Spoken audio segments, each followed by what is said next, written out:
Halo semuanya, nama Ane Nailah Waida Zarifa, Ane dari kelas 10-3.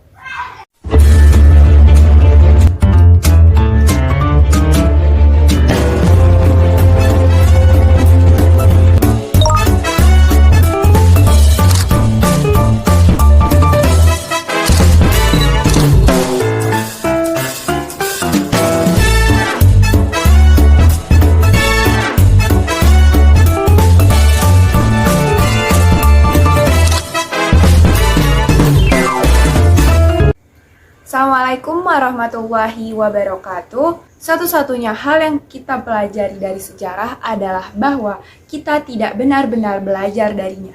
Eits, nanti dulu, itu bukan kata Ane, tapi kata Winston Churchill.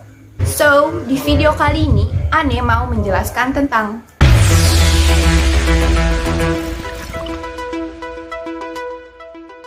kita langsung mulai aja dari sini.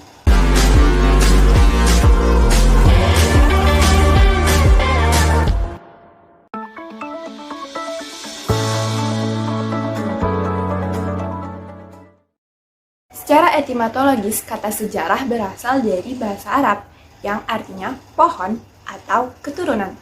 Sejarah merupakan kejadian di masa lampau yang disusun berdasarkan peninggalan-peninggalan dan saling berkaitan antara masa kini dan masa yang akan datang. Kalau dilihat dari kehidupan manusia, yang tadinya pohon itu hanya memiliki satu ranting, ia akan terus berkembang hingga memiliki buah, yaitu buah dari hasil masa lampau yang tidak akan pernah habis ataupun mati. Pengertian sejarah menurut KBBI adalah yang pertama, asal-usul keturunan silsilah. Yang kedua, kejadian dan peristiwa yang benar-benar terjadi di masa lampau. Dan yang ketiga, pengetahuan atau uraian yang benar-benar terjadi di masa lampau.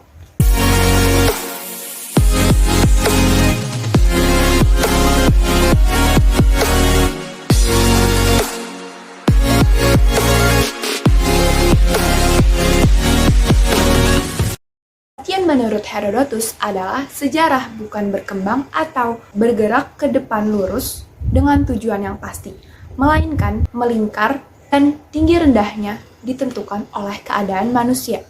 Pengertian sejarah menurut Ibnu Khaldun adalah sejarah sebagai catatan tentang manusia dan peradabannya dengan seluruh proses perubahan secara nyata dengan segala sebab akibatnya. Pengertian sejarah menurut Sartono Kartodirjo adalah sejarah dibatasi oleh dua hal. Yang pertama secara objektif dan yang kedua secara subjektif. Secara objektif, sejarah menunjuk pada peristiwa atau kejadian itu sendiri. Sedangkan secara subjektif, sejarah yang ditulis oleh sejarawan atau kata lainnya adalah sudut pandang dari sejarawan tersebut. Pengertian sejarah menurut Muhammad Yamin adalah sejarah adalah ilmu pengetahuan yang disusun atas hasil penyelidikan dari berbagai peristiwa yang dapat dibuktikan kebenarannya. Topik selanjutnya yaitu ini.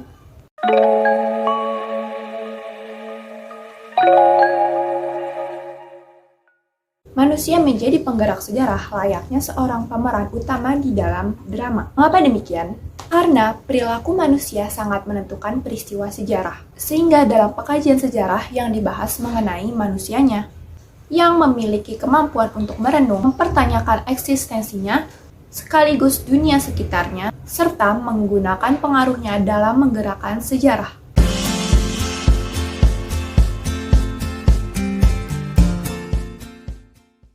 Nah, itu tadi beberapa tokoh penggerak Indonesia, tapi sebenarnya tuh masih banyak banget loh. Kenapa mereka disebut sebagai tokoh penggerak sejarah Indonesia? Ya karena mereka sudah berkontribusi besar untuk membangun Indonesia merdeka dan terlepas dari penjajah. Kalau saja waktu itu Insinyur Soekarno tidak ada dan tidak memproklamirkan proklamasi, mungkin saja saat ini Indonesia belum merdeka.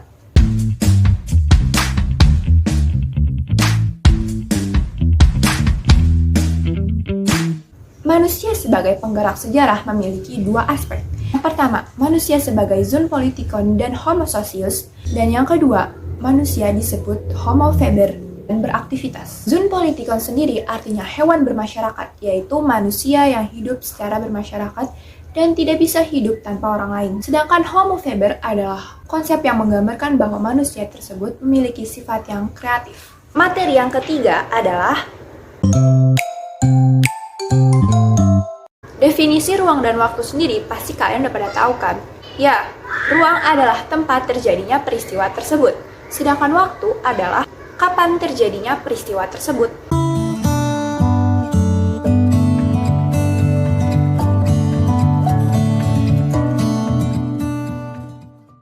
Konsep waktu dalam sejarah mencakup 4 hal. Yang pertama, perkembangan. Yang kedua, kesinambungan. Yang ketiga, pengulangan. Dan yang terakhir, yaitu yang keempat, adalah perubahan.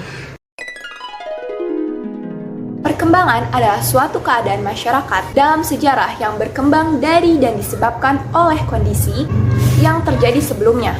Gak bisa dong tiba-tiba muncul begitu saja. Salah satu contoh dari perkembangan yaitu perkembangan kapak. Yang tadinya kapak perimbas itu sangat kasar, sangat tajam, dan hanya bisa digunakan untuk berburu, kemudian berkembang menjadi kapak genggam dan kapak lonjong yang lebih halus, serta bisa digunakan untuk bercocok tanam. Kedua adalah kesinambungan atau kontinuitas. Kesinambungan sendiri artinya suatu kondisi yang tidak melahirkan kondisi baru, melainkan tetap diwariskan karena dianggap baik untuk masyarakat. Terkadang hanya terjadi beberapa perubahan ataupun gabungan antar dua budaya. Seperti akulturasi, itu gabungan antar dua budaya tanpa menghilangkan budaya aslinya. Biasanya kesinambungan ini terjadi karena beri pengaruh positif pada masyarakatnya. Dan fase kehidupan pasti saling keterkaitan. Saat ini adalah improvisasi dari masa lampau tanpa menghilangkan unsur yang lama. Aspek yang ketiga adalah pengulangan. Eits, bukan pengulangan jadiannya, tapi pengulangan polanya. Ya, fenomena yang pernah terjadi di masa lampau terulang kembali pada masa sesudahnya atau masa sekarang. Seperti peristiwa reformasi dan peristiwa Ampera maupun demo mahasiswa yang terulang hingga saat ini. Aspek yang terakhir yaitu yang keempat adalah perubahan. Perubahan terjadi ketika masyarakat membentuk praktik yang baru berbeda sama sekali dengan praktik yang sebelumnya. Seperti taktik saat berperang, ketika taktik A dirasa kurang cocok, ganti ke taktik B ataupun C yang lebih efektif dan efisien, yang bisa membawa manusia menjadi lebih berkembang dan maju. Itulah mengapa 4 aspek ini saling berintegrasi satu sama lain. Kita lanjut ke materi yang keempat.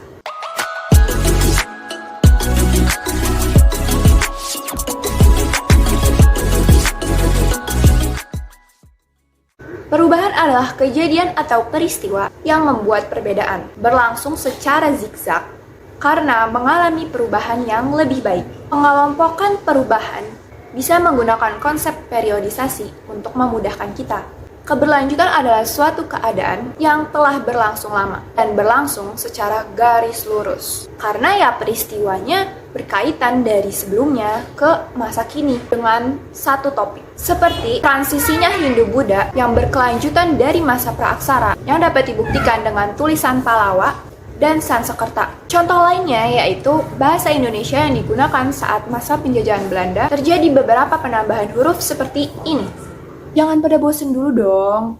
Tenang aja, ini materi terakhir kok. Langsung aja ke materi selanjutnya.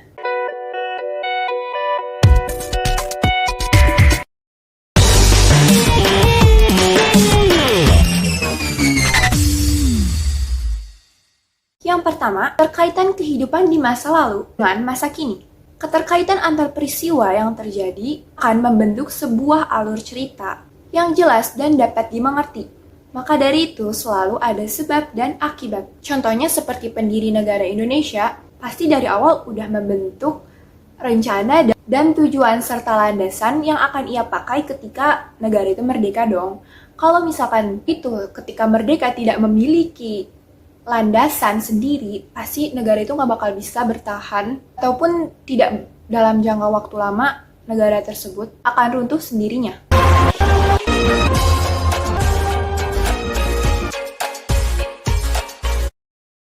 Yang kedua adalah manfaat kehidupan masa lalu untuk masa kini. Karena masa kini adalah buah dari akar pohon di masa lalu yang terus berkembang menjadi lebih baik. Nah, di masa lalu itu terjadi secara erotis. Dan sekarang itu udah damai-damai aja kan? Ya, itu salah satu contoh manfaatnya. Jadi kita bisa menikmati hidup dengan damai, dengan aman dan tentram, tanpa adanya erotis atau radikalisme yang pernah terjadi di masa lampau itu. Kaitan yang ketiga adalah sarana mengenal lebih dekat bangsa sendiri dengan bangsa lain. Ya, dari sejarah kita nggak cuma dapat pengetahuan dari bangsa sendiri, melainkan kalau misalkan kita belajar bangsa lain, pasti kita bakalan tahu dia pendirinya siapa, menterinya siapa, atau penjajahan yang terjadi dan perang yang terjadi itu apa aja. Yang keempat adalah memperoleh identitas bangsa. Jika bangsa itu memiliki sejarah, tandanya bangsa itu sudah memiliki identitas. Jadi dia bisa dikenali oleh rakyat yang lain atau bangsa yang lainnya. Sejarah juga melatih kita untuk berpikir holistik atau menyeluruh dan multi perspektif atau dari banyak sudut pandang dalam memandang suatu peristiwa, agar tidak dipandang sebelah mata, baik sisi positifnya saja ataupun sisi negatifnya saja. Dan yang terakhir adalah keterkaitan sejarah yang bisa melatih kita untuk berpikir.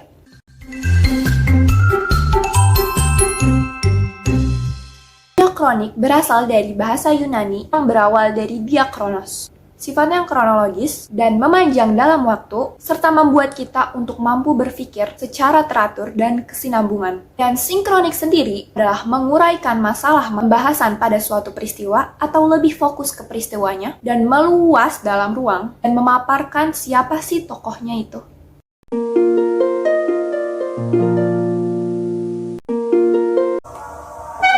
Sekian penjelasan dari Ane. Mohon maaf bila ada salah kata dan semoga tambah paham ya teman-teman. Historia Magistra S Vita. Dah. Assalamualaikum warahmatullahi wabarakatuh.